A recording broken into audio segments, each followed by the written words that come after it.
autrement. Donc,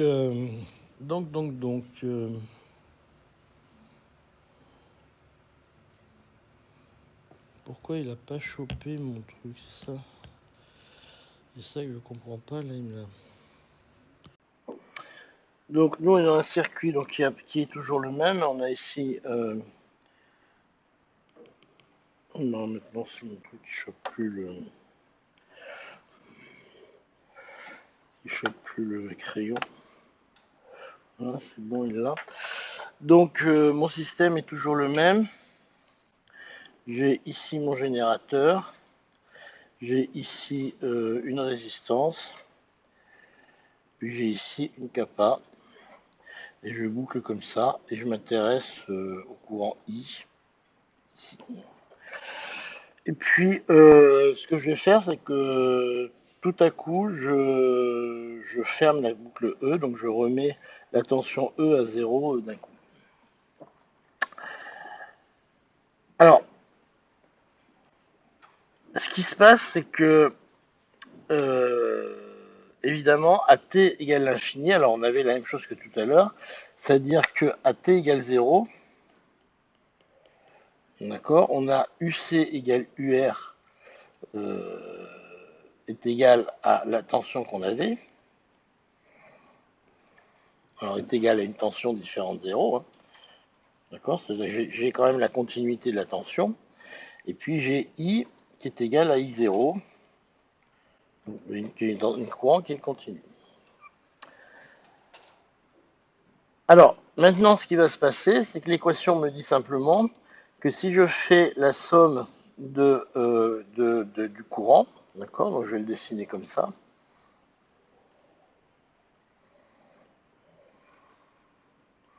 Je vous les mets juste l'un sur l'autre pour que ce soit plus facile. Hein. C'est juste comme ça pour que vous voyez mieux le truc. Donc là, j'ai UR. Là, j'ai UC. Okay. Bon, ben là, il suffit que je l'écrive. Hein. J'écrive que UR plus UC est égal à 0. UR, c'est RI plus UC. Ben, UC, c'est Q sur... c'est Q sur C. D'accord, est égal à 0. RI, c'est dQ sur dt. Et vous obtenez cette équation que dQ sur dt plus Q sur RC est égal à 0. Ok. Bon, je fais un peu vite, mais c'est fait dans votre cours, je suppose. Donc la solution de cette équation-là, ben, c'est simplement que grand Q, ou petit q si vous voulez, est égal à A exponentielle à moins t sur RC. Et les conditions limites, c'est que à t égale 0, vous avez Q qui est égal à Q0. Donc, vous avez Q qui est égal à Q0 exponentielle de moins t sur RC. Ok. Voilà, donc ça, c'est une petite trivialité pour s'amuser au départ. Alors, quelle tête a ce machin? Ben, en fait, elle a exactement la même tête que l'autre, mais à l'envers. C'est-à-dire que si je le trace, fonction de RC, bon, ben, on sait très bien que en t égale 0, on l'a vu, à t égale 0, le courant, il va se mettre à valoir Q0, c'est ce qu'on a dit. Pardon, excusez-moi, je dis une bêtise. Alors, le courant, maintenant, si je veux le courant, il suffit que je dérive ça. Hein. I est égal à dQ sur dt. Et vous savez tous dériver ce truc. Ça vous fait Q0 sur RC exponentielle de moins t sur RC. Ok. Donc vous avez ici un courant qui vaut Q0 sur RC. Vous savez qu'à l'infini, il tend vers 0. Alors toute la question, c'est ce qu'il fait entre les deux. Alors entre les deux, ce qu'il fait, c'est ça qu'il faut comprendre. Alors, soit vous le calculez, exponentielle de moins t sur RC, ça vous fait un truc qui est comme ça. Et donc si vous regardez votre TD la semaine dernière, la dernière fois ça montait, et là, ça descend. Et le RC, vous le trouvez à peu près par là. Alors précisément, bon, je sais pas si vous demandez des trucs très précis, monsieur Chevrier, mais moi, ce que je voudrais que vous reteniez, c'est que le taux, c'est en gros la largeur à 0,2, mi-hauteur, enfin ça, c'est un truc qui se balade par là. Alors, ce qui est important de retenir, c'est que les limites sont faciles à trouver. La forme là est moins facile à trouver, c'est une exponentielle. Alors pourquoi c'est une exponentielle? C'est ce qu'on a dit la dernière fois, c'est-à-dire qu'en fait, les premiers électrons, ils n'ont qu'une envie, c'est de se barrer. Donc on a des courants très très forts au départ, parce que les électrons n'ont qu'une envie, c'est de partir. Par contre, les derniers, il y a de moins en moins d'électrons sur la plaque du condensateur. Donc eux, ils s'en vont mollement. Il n'y a rien qui est presse de partir. Donc les derniers, ils vont de plus en plus lentement. Puis les derniers, ils vont infiniment lentement parce que le dernier, il est tout seul, donc il est bien, il n'a pas raison de partir. Et donc la courbe est de plus en plus écrasée. Ça vous explique pourquoi vous n'avez pas une dépendance linéaire. Ils n'ont pas tous envie de partir de la même façon. Donc vous n'avez pas une dépendance linéaire ici. Ok. Donc vous avez ce genre de courbe pour la décharge et ce genre de courbe pour la montée. Ok. Et donc RC, c'est un temps, mais ça, on l'avait vu la semaine dernière. Alors, la dernière chose qu'il vous demandait de calculer, c'est un problème de puissance. Alors ça, c'est un problème qui est assez marrant, et vous allez voir que là, il y a par contre une petite discussion à avoir qui est du même ordre, mais qui n'est pas complètement évidente non. Donc, le problème qui est ici, donc c'est pas bien compliqué, hein, pour l'élever au carré, je sais. Faire attention, comme faisait mademoiselle, de ne pas oublier quand on élève l'exponentielle au carré, un facteur 2 qui arrive. J'y vais, hein, je veux dire, il n'y a pas trop de problème là-dessus. Regardez la puissance, on fait un tout petit peu tracer l'énergie. L'énergie, elle a une forme un petit peu plus pentue. C'est-à-dire que l'énergie, elle va être comme ça. Foum. D'accord? Parce que là, à cet endroit-là, elle a un temps caractéristique en 2 RC. D'accord? Enfin, RC sur 2 plutôt. Ce qui fait que la largeur ici, elle va être 2 fois plus faible. Donc l'énergie, elle descend 2 fois plus vite ici. Alors, si on intègre entre 0 et l'infini, on trouve bien la même chose. D'accord? Il n'y a pas de souci. Par contre, si on se regarde ce qui se passe à la moitié du temps, vous n'allez pas trouver la moitié de l'énergie. Parce que vous avez justement cette caractéristique-là qui n'est pas linéaire, qui est en exponentielle. Autrement dit, vous avez la même chose que pour le courant. La plupart de l'énergie part au début. D'accord? Vous voyez, la plupart de l'énergie se barre au début. Déjà, quand vous avez attendu un temps RC, vous avez vidé quasiment toute la moitié de l'énergie. Et à la fin, l'énergie qui part à la fin est assez faible. Ce qui fait que si vous intégrez toute l'énergie jusqu'à l'infini, vous allez trouver effectivement que l'énergie totale que vous récupérez est bien l'énergie que vous aviez dans la capa au début. Mais si vous regardez par exemple entre 0 et puis ici un temps qui va être 2 taux ou 3 taux, vous avez déjà trouvé que vous avez vidé quasiment toute l'énergie de la capa. Alors ça, c'est quelque chose que vous pourriez calculer si vous aviez numériquement. Vous intégrez entre 0 et t l'énergie que vous avez perdue, c'est-à-dire que là, par effet thermique dans la résistance, très très vite, vous avez tout perdu. D'accord? Parce que le courant, il part déjà au début. Donc l'énergie de la capa, vous l'avez perdue quasiment à 2 ou 3 taux, vous n'avez déjà plus rien. D'accord? Voilà, donc ça, c'est la charge et la décharge d'une capacité. Bon, vous avez vraiment de naze aujourd'hui. Hein. Donc, nous allons passer à d'autres problèmes maintenant, qui sont les petits problèmes de circuit équivalent. Alors, les petits problèmes de circuit équivalent qu'il vous a donné, alors c'est soit marrant, soit très chiant. C'est-à-dire que quand on n'y arrive pas, c'est très chiant. Ceci étant dit, il faut, pour les résoudre, il faut à tout prix arriver à comment vous dire?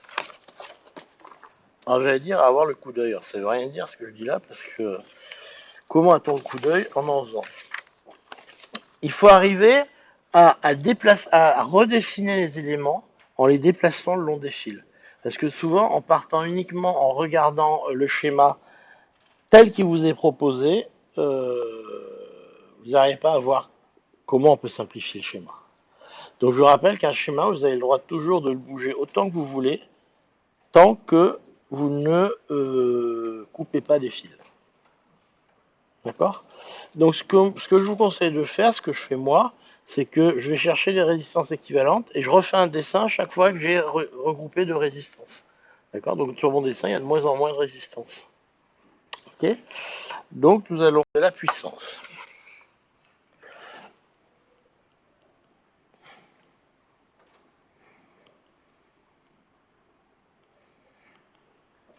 Alors, la puissance qui est, on vous demande la puissance qui est dans la résistance, c'est ça, ou dans la kappa, enfin on s'en fout un peu.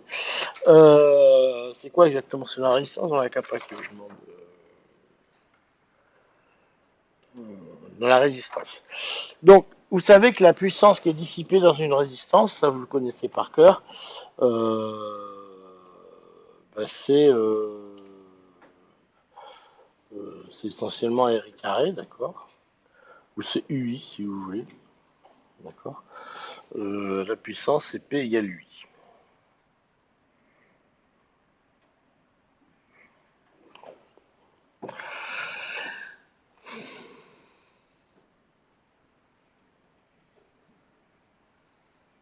Alors ça c'est super facile à calculer parce que bah, I on vient de le calculer, d'accord? Donc en fait ça c'est égal à R carré. Oui je suis un peu con parce que ça c'est un truc que vous connaissez comme formule, d'accord?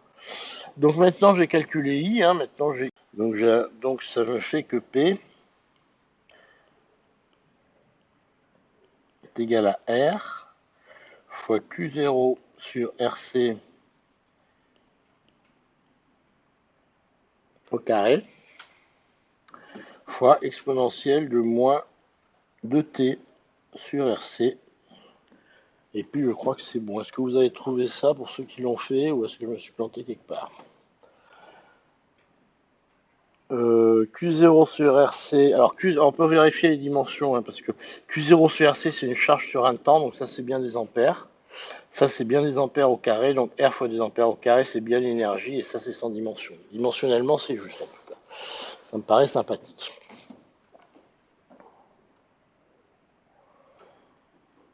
Alors moi on peut simplifier les R mais je le laisserai comme ça, c'est plus joli comme ça dimensionnellement, c'est bien. Alors ça c'est une puissance qui dépend du temps. Alors maintenant ce qu'ils vous disent c'est de vérifier que cette puissance, que quand vous avez vidé toute votre kappa, vous avez vidé complètement la kappa, ce qu'ils vous demandent, c'est de vérifier que ce que vous avez bien récupéré comme énergie thermique, c'est bien toute l'énergie qu'il y avait dans la kappa. D'accord? Donc ça, c'est pas très compliqué, puisque vous savez que l'énergie que vous avez thermique totale que vous récupérez, c'est simplement l'intégrale de l'énergie du P de T. Vous intégrez ça entre le temps nul et l'infini, eh ben, vous avez l'énergie totale que vous récupérez. Puisque P de T, c'est simplement l'énergie que vous récupérez entre un instant T et un instant T plus delta T. Donc si vous sommez l'instant delta T plus l'instant delta T plus l'instant delta T plus l'instant delta T, etc., etc., à la fin vous avez sommé sur toute l'énergie, sur aussi long que vous voulez. D'accord? Donc le grand P, l'énergie totale, c'est simplement l'intégrale de 0 à l'infini de P de T, dt. Donc ça, l'intégrale, ça veut juste dire que je somme l'énergie à l'instant 0, plus l'énergie à l'instant 1, plus l'énergie à l'instant 2, plus l'énergie à l'instant 3, etc., etc. Le génie Newton, ça a été de dire simplement ces deux instants 0, 1, 2, 3, je peux les faire tendre vers 0. D'accord? Ça a été le génie Newton, ce qu'on appelle la base du calcul infinitésimal. Mais sinon, alors si vous avez fait en maths des approches des intégrales, vous avez vu que on peut découper finalement l'air sous la courbe en petit machin truc bordel. Et puis après, excusez-moi. Ces petites aires, on peut les faire tendre vers zéro. Donc une intégrale, c'est simplement une addition. Hein. C'est une addition de trucs infinitésimaux. Donc là, je fais la somme de la puissance à l'instant t0, puis la somme de la puissance à l'instant t1, etc., etc. Et je fais ça entre 0 et l'infini, de telle façon à récupérer l'énergie sous toute ma courbe. Okay. Donc je vais regarder ce que ça vaut ce bazar. Et ben alors d'abord je vais sortir de l'intégrale, tout ce qui est constant, hein, je ne vais pas m'embêter. Donc j'ai un R Q0 sur RC au carré, donc ça c'est une constante, ça ne bouge pas. Et j'ai une intégrale de 0 à l'infini de l'exponentielle de moins 2t sur RC dt. Alors vous voyez quand même que dimensionnellement ça marche bien parce que là si je regarde entre ça et ça, j'ai multiplié par un temps et vous savez que l'énergie, la puissance multipliée par un temps, ça me donne bien l'énergie. Et donc ça marche bien. Est-ce que quelqu'un peut me dire ce que vaut la primitive de l'exponentielle de moins 2t sur RC? Ouais. Excusez-moi. Je vais lui couper le sifflet. Voilà. Je vous écoute. Alors là, je n'entends rien. Ouais, exact.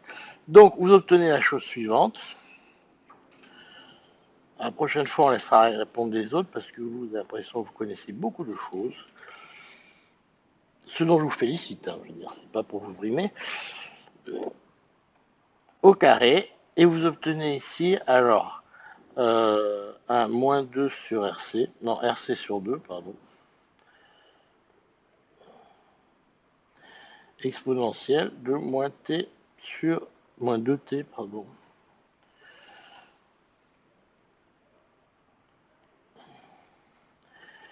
Pris entre 0 et l'infini.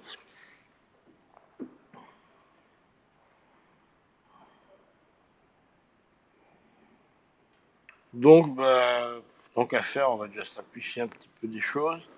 On va simplifier les RC, d'ailleurs, ça nous fera des vacances. Donc, c'est égal à R fois Q0 carré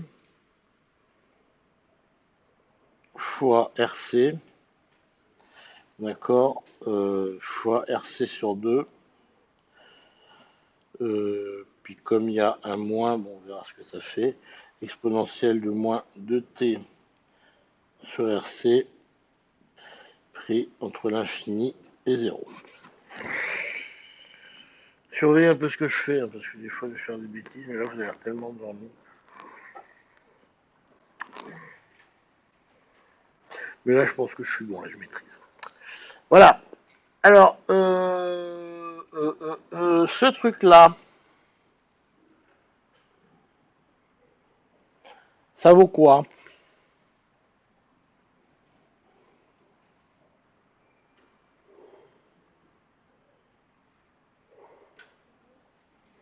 Hmm. Qu'est-ce que ça vaut ce machin? Hmm.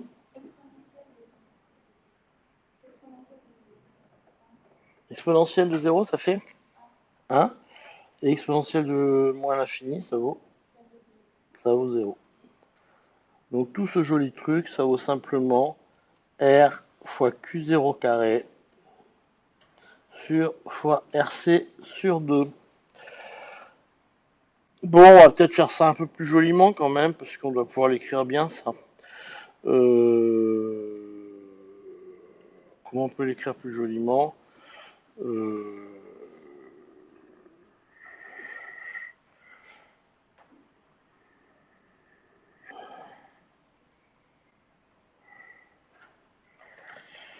Alors, l'énergie qui a stocké au départ, c'est un demi de Q0 carré sur C, d'accord? C'est ça la formule. Hein.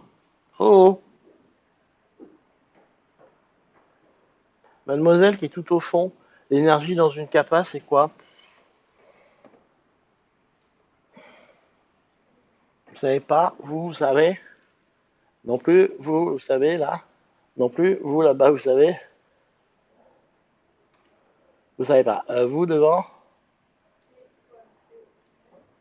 Ouais, un demi de CV2. Une autre façon de l'écrire, c'est... Ouais, presque. Allez-y. Ouais. Voilà, gagné. Donc, un demi de Q au carré sur C. Donc, ça, je dois pouvoir l'écrire. Un demi de Q0. Euh, c'est là qu'on va voir si je me suis planté ou pas. Un demi de Q0 au carré sur C fois R C au carré. Ok? Est-ce que c'est juste ce que j'ai écrit là?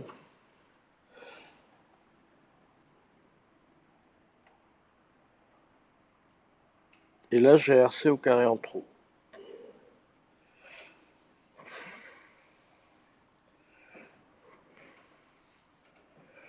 Donc où c'est que j'ai RC au carré en trop, là? Quelqu'un qui m'aide?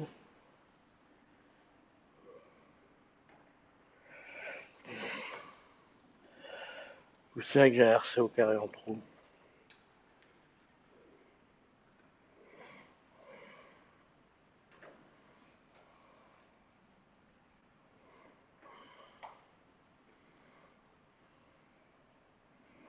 Il n'y a pas un qui voit dans le calcul où c'est que j'ai RC au carré en trop?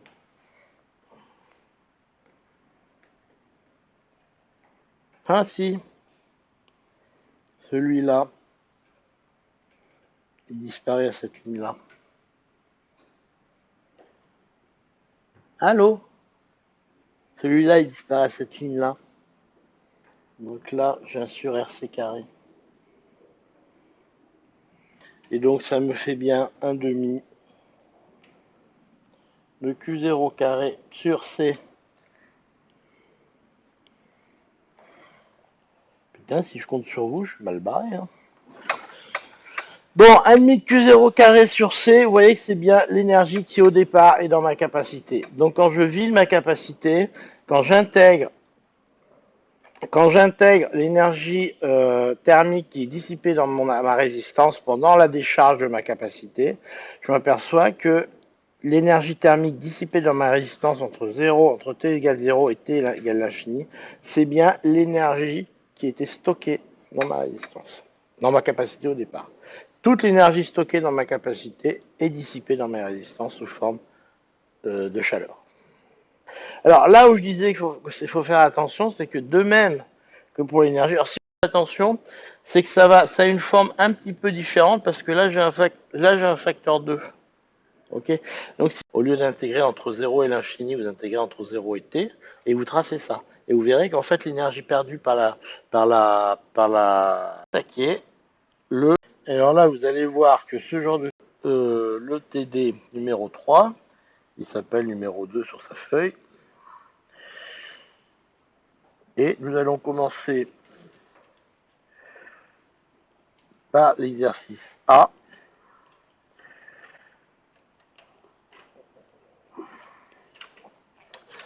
Je suis pas sûr qu'on fera le B parce qu'il est très pénible le B. Enfin, je l'ai trouvé très pénible. Alors, quand il vous dit qu'il y a des corrections, c'est que vous pouvez vous loguer sur Internet et vous trouvez les corrections détaillées. Et si vous ne les comprenez pas, vous venez de R2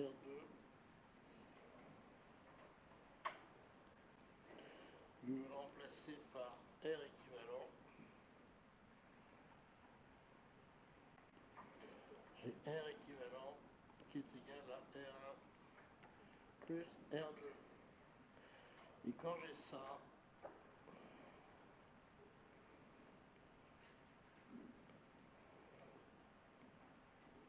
poum, et je vais le remplacer par R équivalent, j'ai 1 sur R équivalent qui est égal à 1 sur R1 plus 1 sur R2. Ok. Donc marquez-le dans un coin de votre cours, de votre tête, je sais pas où, mais quand je vous dis que vous n'irez pas loin sans ça dans l'exo, croyez-moi. Des fois, je dis des choses vraies, tout le temps, des fois. Donc, il y a une chose qu'il faut que vous reteniez. Ouais, la première chose qu'il faut que vous reteniez, c'est ça. Alors je suis étonné qu'il l'a pas fait en cours, ça. Non. Mais peut-être que vous l'avez fait au lycée. Hein? Vous l'avez pas fait au lycée, c'est sûr? Si, hein, vous l'avez fait au lycée. Oh. Ouais. En fait, vous avez fait plein de trucs au lycée, mais vous avez oublié.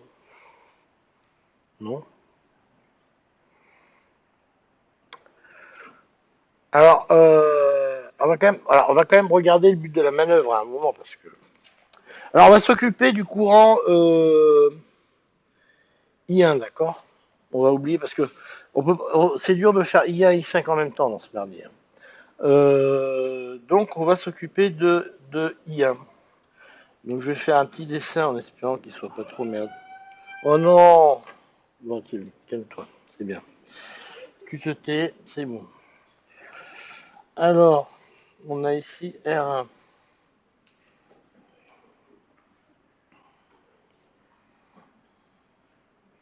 Donc ce que je disais à quelqu'un là pour travailler les TD, vous reprenez en ligne les TD qu'on a et vous les retravaillez. Et ce qui est bien, c'est qu'il faut que vous arriviez quand même au bout d'un moment à refaire tout seul les TD. D'accord? Les exos. Et je pense que ça sert à rien d'attaquer d'autres exos tant que vous ne savez pas faire tout seul ce qu'on a fait en TD. Une fois que vous en êtes là, vous pouvez attaquer d'autres exos. Ok? Donc on a ici le R2.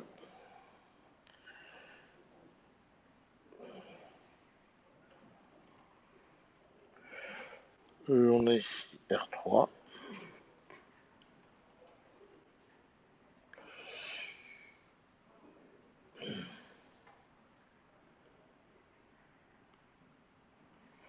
R4, R5.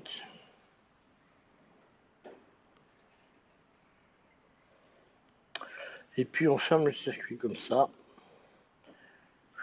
avec un générateur comme ça. Et un courant I5. Bon, alors en fait, ce qu'on va dire, c'est qu'on a ici un courant I1, ici un courant I2, ici un courant I, d'accord? Et ce qu'on va écrire, c'est que I est égal à I1 plus I2. Bon, ça c'est pas un scoop, hein. Ben, je crois que voilà quoi. En fait, si on a I et I2, ça devrait le faire. Ok. Ça, a priori, ça va pas être trop dur si on réduit bien notre circuit. Vous verrez qu'en fait, on va avoir assez facilement cette tension-là. Donc cette tension-là, on va l'avoir assez facilement. On va l'appeler V si vous voulez. Vous voyez que si on a V, on a très facilement I2 et on va avoir très facilement I. Alors si on a V, on a I2 de façon évidente. Et puis on a ici I1. Si on a V, on a I1 directement en fait. Je suis un peu bête. Ça va pas forcément être très très très dur à avoir. Voilà, voilà, voilà, voilà. Alors, qu'est-ce qu'on va faire pour faire ça? Donc la chaîne de réduction de ce truc-là, elle n'est pas trop compliquée à avoir. On va commencer par faire un paquet avec ces deux-là.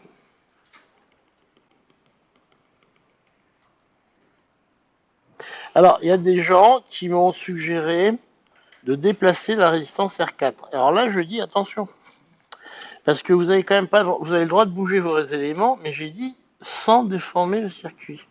Si vous déplacez R4 ici, vous avez franchi un nœud. Et ça, vous n'avez pas le droit. D'accord? Donc, R4 doit rester là. Et vous voyez que R4, à ce moment-là, c'est une résistance qui est en parallèle avec R5. Si je lui fais gaiement franchir un nœud, elle devient en série avec R5. Et là, j'ai complètement modifié mon circuit. Donc, ma résistance n'a pas le droit de franchir un nœud. Elle ne peut que se déplacer continuellement. Je n'ai pas le droit de changer la topologie de mon réseau. Donc, je vais faire, première chose, je transforme R4 et R5. Je les transforme en R4 parallèle R5. Et voici mon schéma qui devient, alors je ne remets pas tous les noms, hein, vous le ferez vous-même, il devient ce truc-là.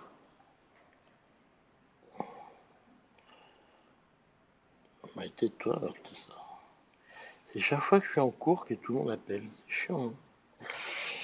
Ça devient ce truc-là.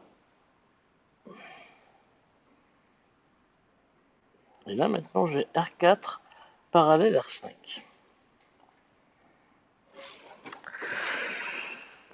Mais alors ce que vous voyez maintenant, c'est que pour le coup,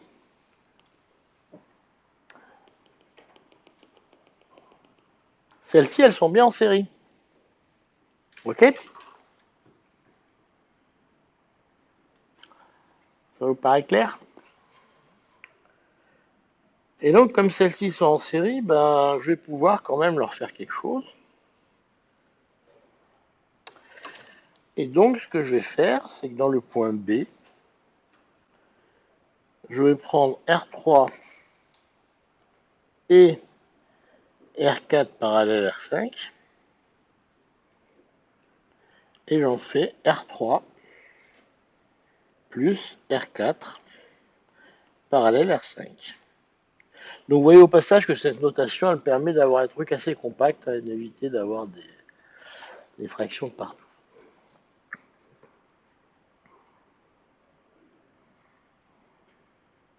Et donc je reviens à mon petit circuit qui maintenant ressemble à ça.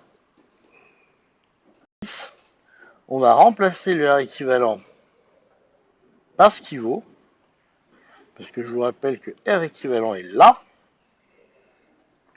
Ok. Ça peut devenir. Donc mon circuit maintenant, il ressemble à ça. Poum. J'ai R1.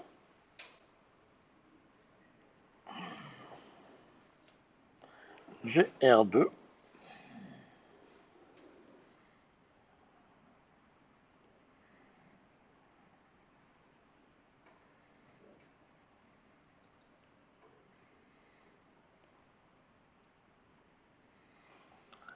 Et alors je vais vous le définir, je vais vous le dessiner un tout petit peu différemment parce que ça va vous aider. Vous allez voir pourquoi.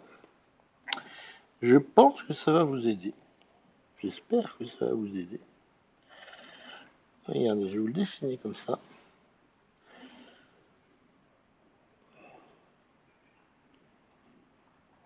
Là, j'ai R3 plus R4 parallèle R5.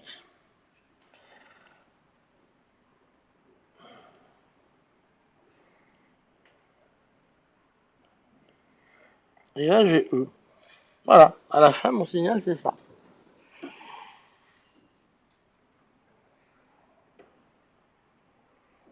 Est-ce que vous suivez le rythme de mes transformations?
Alors dites-moi s'il y en a qui sont paumés parce qu'ils ont réussi à voir comment on réduit ce circuit.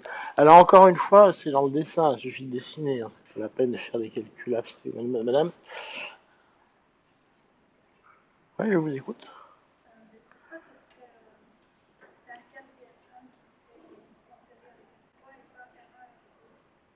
Ah, mais j'ai pas dit qu'il y avait R2 au départ.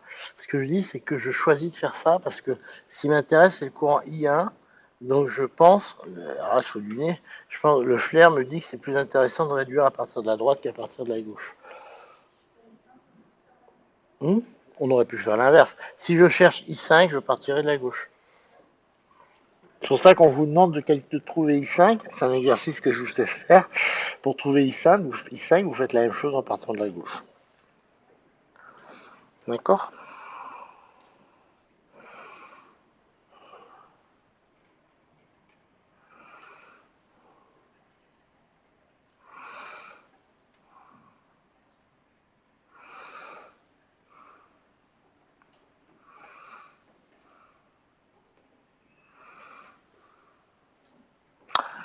Alors, faut quand même qu'on sache un peu ce qu'on voulait calculer dans l'histoire quand même, parce que c'était I1 qu'on cherchait, ouais, c'était quand même sûr. Restons raisonnables, trouvons, enfin, ne perdons pas de tête ce qu'on voulait chercher. Alors,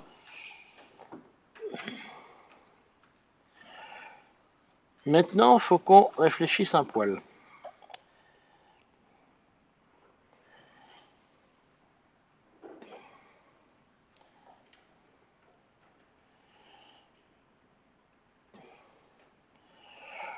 C'est chiant ce truc là.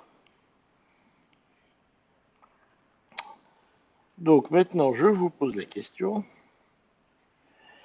À votre avis, on en est là. Là, pour l'instant, on a fait ça à la barbare. Hein. D'accord.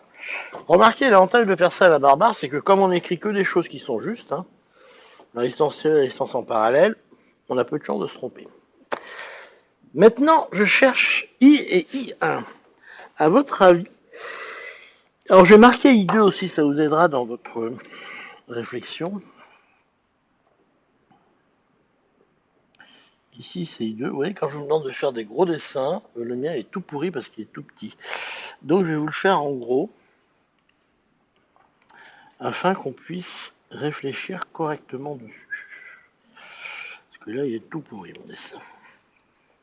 Donc, j'ai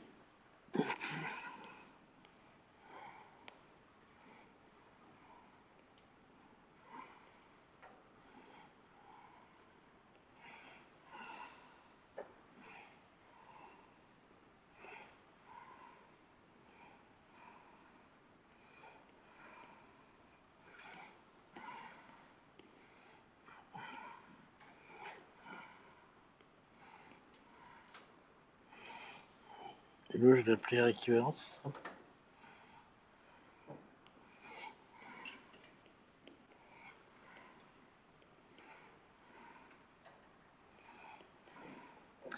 Et je vous rappelle que, in fine, ce qu'on cherche, c'est ça.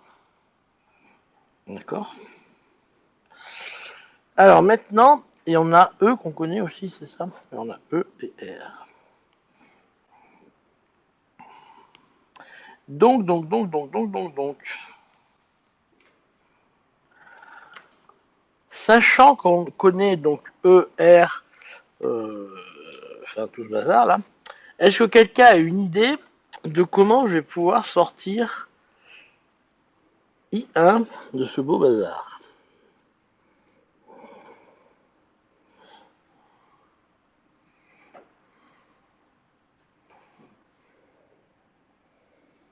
Comment je vais pouvoir jouer avec calculer des choses intelligentes, autant que faire se peut, qui me permettront de tirer I1 de ça.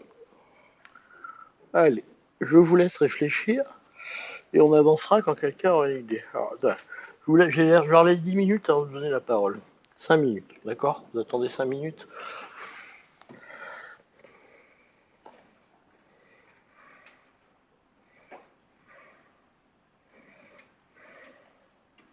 Mais comptez pas trop sur elle, je suis quand même.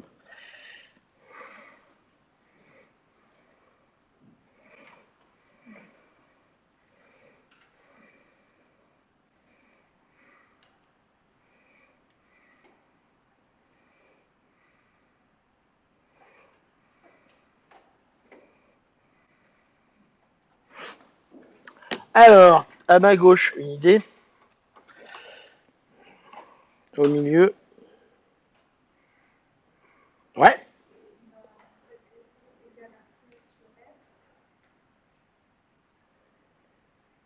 Euh... Ouais.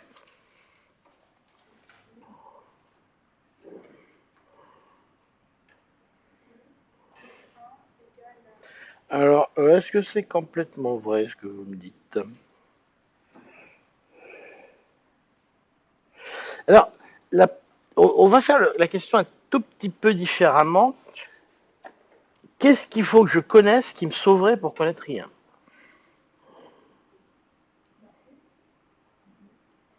Ouais, U par exemple, c'est une bonne idée.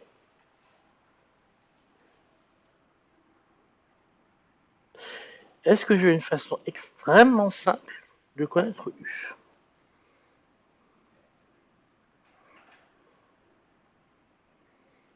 C'est super simple.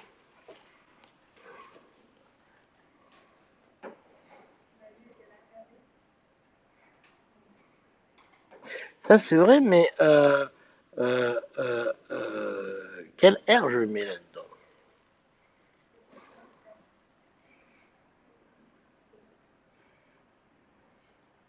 Vous n'êtes pas loin de la solution. Donc, en fait, je suis d'accord avec vous, il faut qu'on ait le U.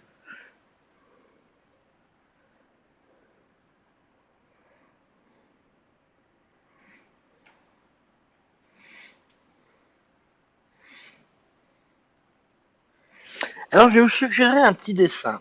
Regardez bien, je vais vous suggérer un dessin suivant.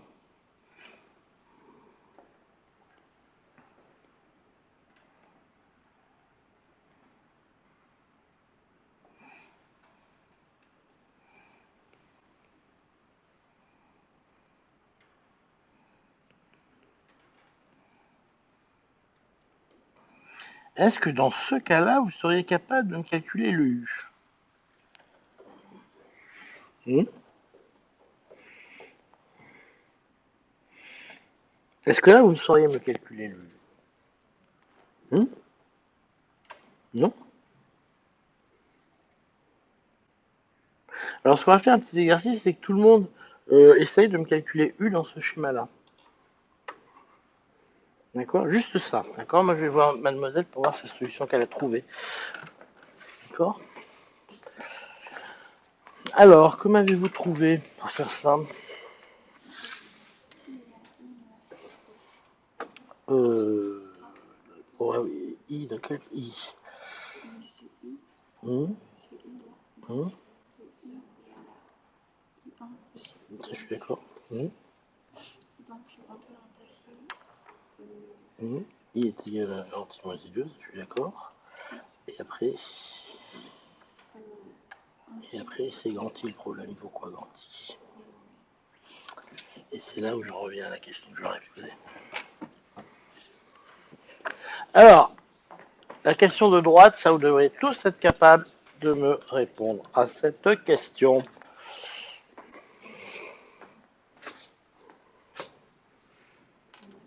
Alors ça c'est facile, ça représente un générateur de tension avec une impédance de sortie petit r et je le mets sur une bête résistance.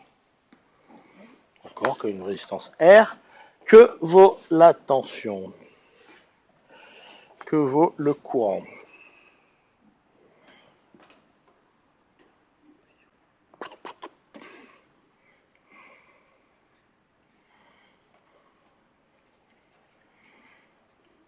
Alors je vais vous aider un tout petit peu déjà. Le schéma équivalent de ce truc-là. Bon. Quand vous avez, excusez-moi, quand vous avez une impédance de sortie petit r, le schéma équivalent de ce bazar, c'est ça.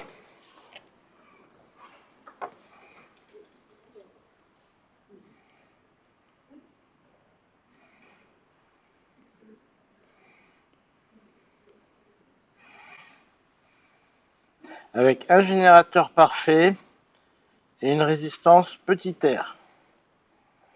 D'accord? Donc là, vous avez la tension parfaite E.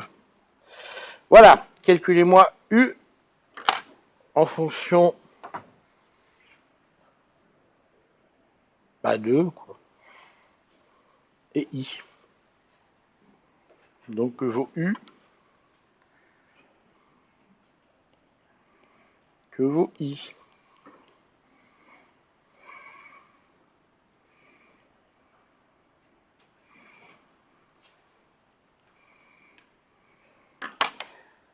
Allez, dans la joie et la bonne humeur. Ça, vous devriez savoir faire. Alors, est-ce que vous avez une idée de comment sortir d'affaire? Voilà. Vous avez une idée comment calculer? Alors, moi, je vais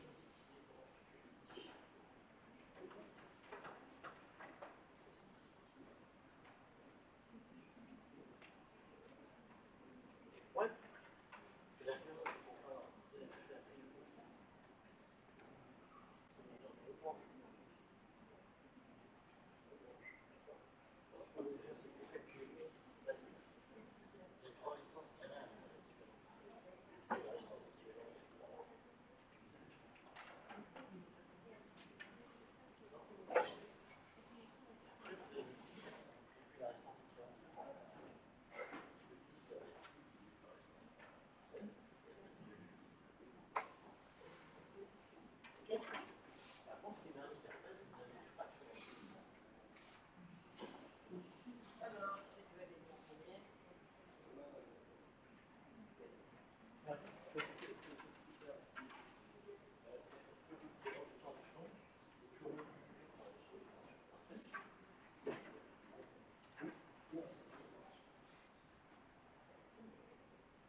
Donc en fait, le problème qu'on a dans ce truc-là, c'est simplement que...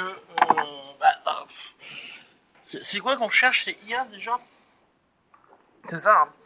Donc en fait, si on a... on va appeler cette tension-là U. Si on a U, bah c'est gagné, d'accord? On a E, ici, on a R. Bah, vous voyez que ici, alors je vous fais pas la démonstration, mais je suis quand même un petit peu inquiet de voir qu'à peu près en dehors de vous, il y en a, et de vous, les autres, il n'y en a pas un qui est capable de me sortir rapidement que la tension U est égale à la tension E, facteur du grand R sur petit r plus grand R.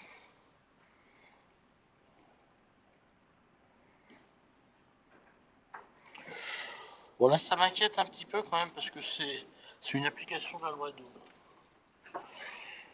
d'Ohm. Allez, voilà. Tout ça pour vous dire que ici, grand E on le connaît, c'est donné, petit R on le connaît, c'est donné. Par contre, petit grand R, je sais pas trop ce que ça vaut dans ce merdier, c'est un truc qui vaut ça à peu près. Donc maintenant, si je fais un rapport entre ça, vous apercevez que ce truc-là, ça, ce terme-là, si je regarde, c'est ça. C'est R1 parallèle R2 parallèle R équivalent. C'est évident pour tout le monde?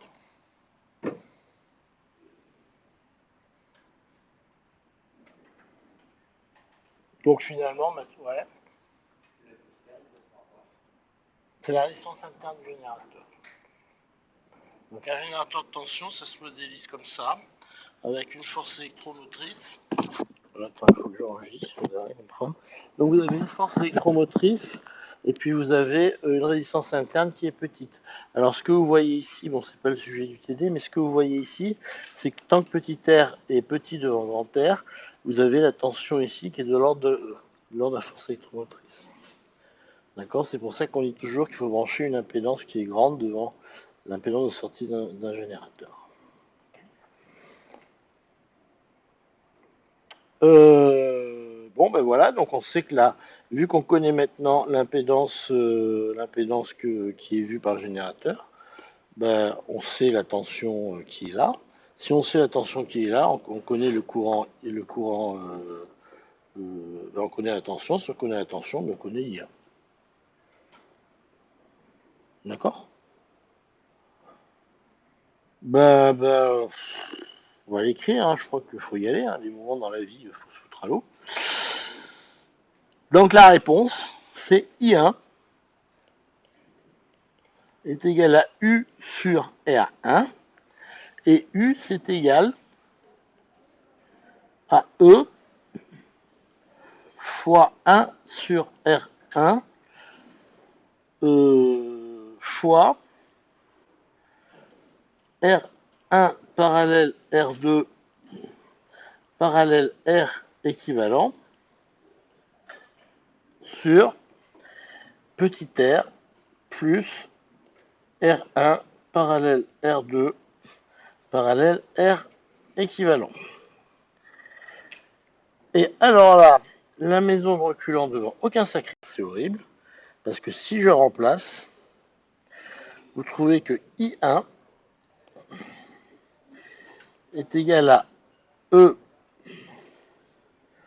fois 1 sur R1 fois R1 parallèle R2 parallèle R3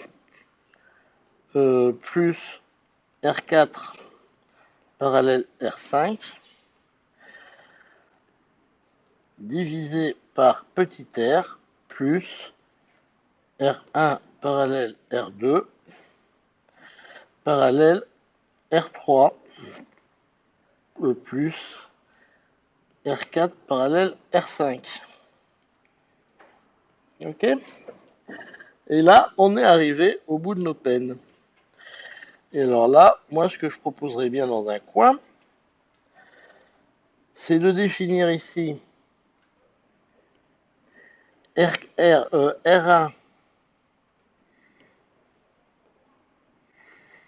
parallèle R2 est égal à R1, R2 divisé par R1 plus R2 et R4 parallèle R5 est égal à R4, R5 sur R4 plus R5. Et là, vous avez trouvé la solution entière. Et s'il y en a qui sont particulièrement courageux, ils peuvent éventuellement réinjecter ça là-dedans et voir si par le plus grand des hasards, il y a des choses qui se simplifient. Alors si, la chose qui se simplifie à mon avis, si, il y a quand même, non, je suis méchant, parce que, en fait, la chose qui se simplifie, et là, non, en fait, ça se simplifie très bien dans un cas particulier, c'est si vous avez petit r qui est une très petite résistance, il s'en va ici, et à ce moment-là, ces deux termes se simplifient et vous trouvez E fois 1 sur R1. Ce qui est évident. D'accord. Par contre, si vous gardez l'expression générale, vous trouvez ça. Ok.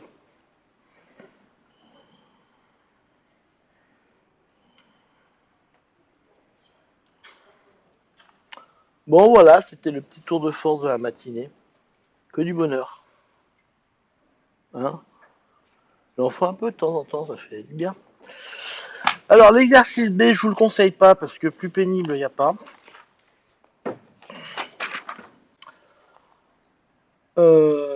Par contre, ce qu'on va faire, c'est des exercices. Alors pas maintenant parce que je vais vous laisser y aller, sinon vous allez craquer. Les exercices suivants, ils sont assez faisables, en particulier alors je sais plus lesquels c'est, enfin ceux de la page d'après, quoi. Donc on les fera vite la semaine prochaine, avant de changer de sujet. Donc rappelez-vous que là, si ça ne marche pas, si vous avez des soucis, vous le faites par brute force, ça marche toujours. Comme on vient de le faire, ça marche toujours. Ok ? Voilà, je vous remercie.